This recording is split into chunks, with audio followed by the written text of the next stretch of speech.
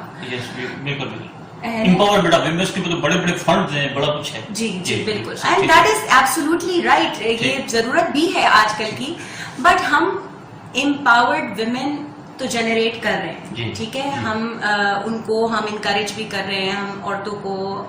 But the thing is کہ ہم کیا مردوں کو یہ بتا رہے ہیں کہ امپاورڈ عورت کے ساتھ رہنا کیسے ہے؟ ہم کیا مرد کو یہ سمجھا رہے ہیں کہ امپاورڈ عورت کو پہ تم اس کو وہ امپاورڈ کر کے تو وہ سوسائٹی میں آ رہی ہیں، اور پھر اسی لیے ایشوز اینڈ کانفلکٹس بھی زیادہ ہو رہے ہیں کیونکہ سوسائٹی ان کو ایکسیپٹ نہیں کر رہی. میں آپ کو تھوڑی سی ایگزامپل دوں کہ ایک ہماری ایک خاتون تھی، وہ جب تک سیاست میں نہیں آئی تھی اس وقت تک ان کا گھر بڑا اچھا چل رہا تھا. جب وہ سیاست میں آئی، منسٹر بنی، تو انہوں نے اپنے یو کے بیسڈ ہسبینڈ کو چھوڑ دیا، طلاق لے لی. اب مجھے یہ بتائیں کہ اتنا بڑا ڈفرینس کیسے آ گیا؟ بچوں کی ماں کو اچانک ہسبینڈ سے نفرت کیوں ہو گئی؟ کیا اس کا اٹھنا بیٹھنا، جب اس کے ہسبینڈ کو ہی پتا تھا کہ وہ الیکشن لڑے گی، لوگوں میں اٹھے بیٹھے گی، تو ایک دم اتنا چینج کیوں آ گئی؟ 20 سال جو کٹھے رہے وہ 2 سال کے عرصے میں کیوں الگ ہو گئے؟ ہاں سو دیکھیں، یہ تو ایک پرسنل آپ نے ایک کسی کا کیس ڈسکس کیا نا، تو اس میں تو ظاہر ہے بہت ساری، اگر ہم جنیرک گفتگو کریں تو بالکل وہی بات ہے کہ کانفلکٹس ارائز ہو جاتے ہیں جب آپ کا ایک جو ہے پارٹنر زیادہ گرو کر جائے، ایک جو ہے اس کے ساتھ پیس نہ میچ کر سکے. So it's quite natural. So ہمارے یہاں یہی ہو رہا ہے کہ اب عورتوں کا جو ہے اویئرنیس ہے، and they really want to explore, they really want to grow, and so اس میں ساتھ میں مردوں کو بھی ان کے ساتھ اسی طریقے سے ان کے ساتھ قدم ملانا ضروری ہے. اچھا، اکثر کہا جاتا ہے کہ ایک عورت جو ہے مرد کے بغیر اکیلی کچھ بھی نہیں ہے. آپ کیا خیال ہے؟ زندگی کے ہر موڑ پر عورت کو مرد کی ضرورت ہے کیا؟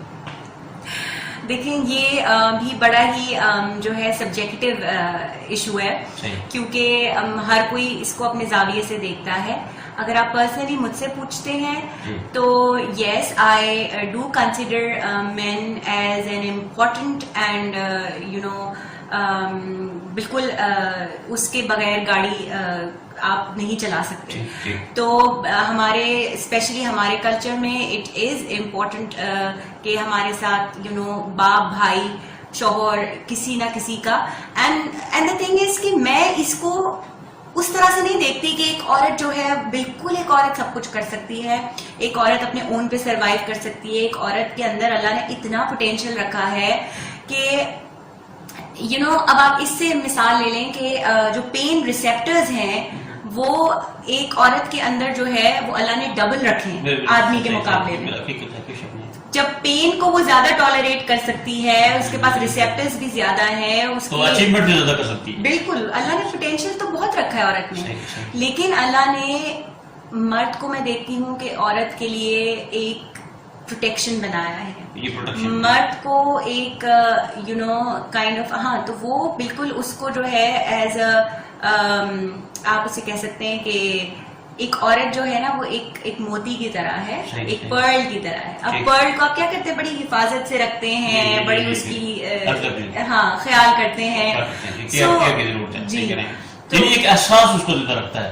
اس کا ہسبینڈ اگر زندہ ہے، وہ بے شک، میں نے یہاں تک بھی سنا ہے کہ اس کا ہسبینڈ زندہ تھا، وہ چارپائی پر ہی تھا، پھر بھی وہ اس کو بڑا اس کا تھا، اور جب وہ ہسبینڈ اس کا فوت ہوا تو وہ بالکل گھبرا گئی. یعنی اس حد تک بھی ہوتا ہے. ہاں، وہ تو وائس ورسا ہے نا. بہت سارے مردوں کو ایسا ہوتا ہے جب ان کا لائف پارٹنر وائف چلی جائے تو وہ بہت ڈیٹیریٹ کر جاتے ہیں. So it depends on your relationship. اچھا، کیا مذہب سب کچھ دے رہا ہے یا سماج سے ہمیں نئی چیز کوئی لے کے، جس طرح سے انسانی حقوق کی باتیں ہوتی ہے اکثر، کیا مذہب سب کچھ دے رہا ہے عورت کو؟ اسلام جو مذہب بالکل. یعنی آپ کا کہنے کا مقصد یہ ہے کہ آج کل کے معاشرے میں، دور میں، واٹس ایپ کے دور میں، فیس بک کے دور میں، ٹویٹر کے دور میں، آپ دنیا کے ساتھ بے شک انٹریکشن میں بھی رہیں اور سوشل یا پولیٹیکل خاتون بھی بن جائیں، پھر بھی آپ اپنا ہاؤس اسی طریقے سے چلا سکتی ہیں. دیکھیے بالکل آپ کیوں نہیں چلا سکتی ہیں، ظاہر ہے، لیکن ہمارے اوپر کیا ہوتا ہے کہ ایک عورت سے ایکسپیکٹیشنز بہت زیادہ ہیں کہ اچھا وہ ہوم میکر ہے تو وہ کریئر بھی پرفیکٹ اس کا ہوگا، تو وہ ہوم میکر، دیکھیں بیلنس کرنا پڑتا ہے. آپ ایک وقت میں، آپ عورت ہے ملٹی ٹاسکر ہے، آپ نے دیکھا ہوگا کہ بہت ساری عورتیں ایسی ہیں جو بڑی کریئر اورینٹڈ ہیں لیکن ان کے گھر کو مینج کر رہی ہوتی ہیں. یہ کام ایک آدمی نہیں کر سکتا کہ وہ کام بھی کر رہا ہے اور ساتھ میں گھر بھی چلا رہا ہے. دس از سم تھنگ وچ از ایک عورت بالکل. تو بالکل ڈیفیکلٹیز آتی ہے اس میں، آپ کو کہیں کسی چیز کو کم پریفرنس کرنی پڑتی ہے، کبھی کسی چیز کو زیادہ. سو آپ کے اپنے اوپر ڈپینڈ کرتا ہے کس طریقے سے